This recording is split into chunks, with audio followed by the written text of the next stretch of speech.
পাশে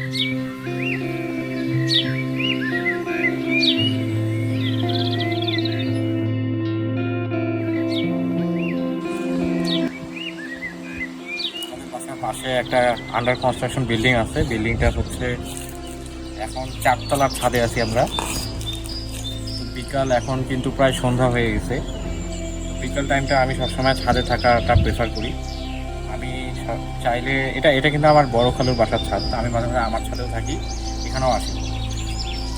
তো এখানে আপনারা জাস্ট চারপাশের এনভায়রনমেন্টটা একটাবার দেখেন। চারপাশে কিন্তু অনেক পাখি টাখি ডাকতেছে, আমি জানি না ভিডিওতে এটা আসতেছে কিনা। তো একটা বাতাস, নির্মল একটা বাতাস, মানে বাতাসটা অনেক ফ্রেশ। বিকাল টাইমটা আমি সাধারণত এইভাবে খুব এনজয় করি। এই ধরনের এনভায়রনমেন্ট আমার মনে হয় যে কেউ এনজয় করবে। আপনাদের বাড়ির পাশে কার কীরকম এরকম আপনারা দৃশ্য দেখতে পারেন কিনা, বা এই ধরনের এনভায়রনমেন্ট আপনাদের ভালো লাগে কিনা কমেন্ট করে জানাবেন। আর আমার সাথে কি আছে দেখাই। আসসালামু আলাইকুম। তুমি কি তোমার কি এটা ভালো লাগে? হ্যাঁ, অনেক ভালো। সেটাই, ভালো লাগার মতোই।